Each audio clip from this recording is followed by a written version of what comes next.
1983, the senior side of college athletics once again kept words like allegation, violation, and probation in our nightly vocabularies. I get an increasing sense that Jack Webb should anchor the show. I had my doubts. At first, all I heard from were disgruntled former players. He actually tried to give me money one time. But then one of those players handed the phone to a man who would not identify himself only than to say he was an assistant coach who was jeopardizing his career at Houston and his future in coaching by telling the truth about what John Jenkins was doing in the football program. What John Jenkins has asked us to do as coaches here at the University of Houston is to lie.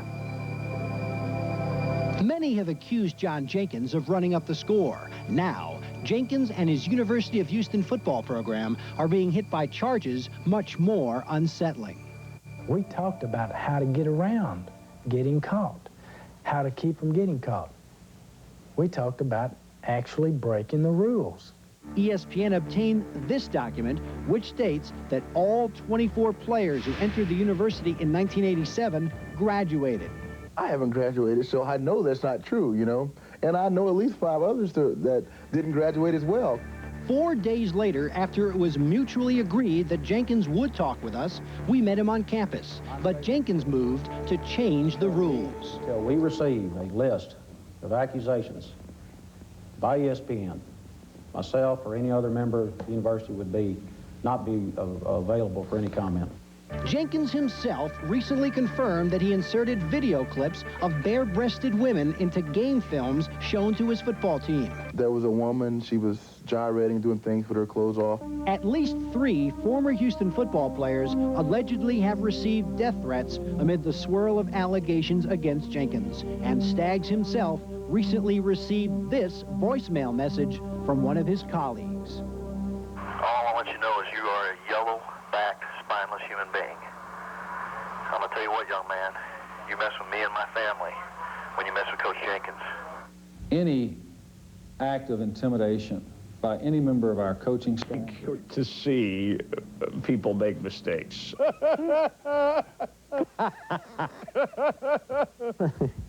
Carl Lewis thing. I just cracked up. And the Rockets, red flag. Uh-oh. I'll make up for it now. For the land of the free. That was Sarge National Anthem. I could not even control my breathing. Written by Francis. God, I hope that's not on my resume. The Chris Webber mistake was a little bit, that wasn't funny. The alley-oop to Chris Webber. Remember that name. Michigan retakes the lead, but the Tar Heels stay in it. Donald Williams again pulling up for 3 on the break. The game tied at 58. Under a minute to go. Webber with the rebound. Now watch him. Watch him. Clock running down. He travels there. It wasn't called. So he says, hey, I got away with that one. I'll go into the forecourt, and then I'll call timeout to set things up. Only one problem. They didn't have any timeouts left. Technical foul and possession to Carolina. The Tar Heels go on to win the national championship, 77-71. I really don't have any excuses. I just called a timeout, and I shouldn't have. In a game with so many big plays. Right away, Tommy, Aikman, Urban, look at the move he makes on Williams, the touchdown, and a 14-10 lead at the end of the half is now 28-10. Picks it up, rumblin', stumbling, he goes all the way. 52-10. This will probably be the one play that's remembered from the Super Bowl. Leon Lett, and he just could go all the way. No! Don Beebe, at least trying, knocks the ball out of the end zone. And they're telling me, you know, Leon Lett, I'm like, oh. A 41-yard attempt with the play clock winding down just does get it off, but it's blocked. And Jerry Jones celebrating, thinking he has it won. The ball is loose, time is running out, but Leon Lett flies into your picture, touches it, and that allows the Dolphins to go after it. Jeff Dellenbach recovering at the 1-yard line with 3 seconds left. The officials confer a major blunder. Like, if anybody, why Leon Lett? With 3 seconds left, Stoyanovich, the 19-yarder for the win. You see the game clock expire, and wow, the Dolphins survive and pull it out in Big D. Strange but true. It's a mistake, and we all make them. And that's part of this game. You don't want to see a guy like that get a second strike against him in that way. because no matter what he does in his career, those are the 2 moments he'll be remembered for. I've been in games where I've blown them and been in games where I've won them, and as soon as that's over, it's over. As far as I'm concerned, other people might remember it, but in my mind, it's all over. 2 balls and 2 strikes on him. Here's the pitch on the way, a swing and a belt. Left field, way back. Blue Jays win it. The Blue Jays are World Series champions as Joe Carter hits a 3-run home run in the 9th inning, and the Blue Jays have repeated as World Series champions. Touch 'em all, Joe. Felt fine. I wanted the ball. I got the ball. I didn't get the job done.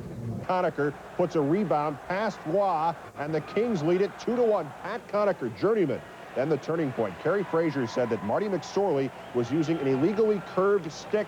McSorley goes to the penalty box. Desjardins from the slap, and it's all over. Desjardins with a hat trick, a defenseman with a hat trick. I think there's a lot of players on both teams that have sticks that are close. I never thought it was over. 3 straight overtime wins, leading Montreal to tonight. 3-1 halves into the third. DiPietro and Gilberti on 2-on-1. DiPietro goes shelf. The picture of the champions in the sport for 19 and 93, the Montreal Canadiens. Houston Oilers lineman who chose bonding with his newborn over a day at the office. And then there was the Yankee rookie pitcher Domingo Jean, who got lost on his way to Yankee Stadium and had to run 2 miles to make his debut. But we start our recap of some of the stranger stories of 1993 with an obscure boxer who found his 15 minutes of fame. And a funny thing happened on the way to the Tommy Morris and Mike Williams fight last night. Williams, the challenger, pulled out an hour before the fight. So they brought this guy out of the stands, Tim Tomaszek. Oh, the Wisconsin doughboy. It was his birthday. He said sure. He had a lot of fun tonight. In the 4th, Tommy quits messing around and send Tomaszek to the mat. It would end after 4 rounds by medical decision. Following Tim Tomaszek's 15 minutes of fame, he told Al Bernstein he wanted to add a few more minutes to his clock. A lot of times we've had you on only once or twice. You've been anxious to get on again. You didn't think it would be in this circumstance. Oh, no. Jeepers Creepers. Not at all. Everybody who works doesn't even probably know I'm on. I do work at Shopko. Hello, everybody from Green Bay. I love you, Mom and Dad, and everybody here. Tomaszek is the first one to admit he's never going to be a champion, but he absolutely enjoys doing what he does for a living. Tell me exactly, from a boxing strategy standpoint, what you were doing. 2 outs in the 9th. Mike Stanley with 1 on.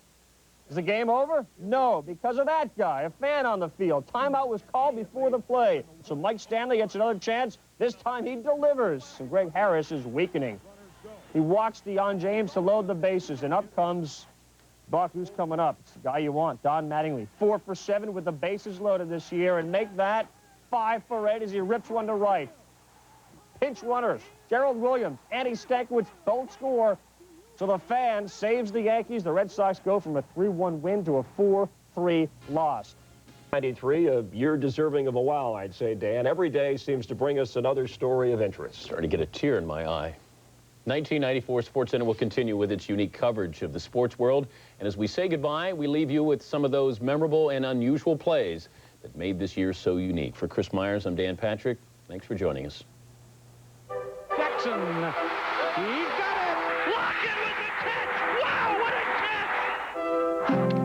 He's got it. And then Sheldon was there. The ball was deflected and caught by A. O'Neill knocked the goal all the way down. He did pull the goal down. Kelly tried to center, didn't click, slide toward the flyer, net Connors from his vacated. Rolling, it's in!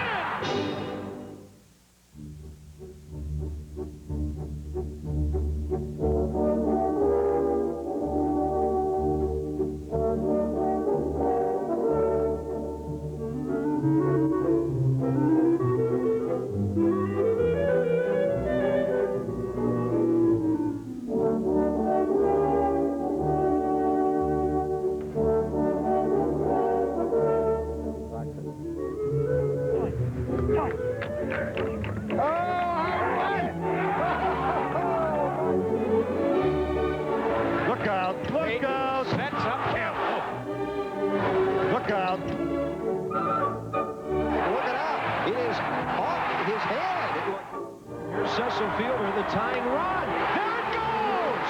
Goodbye!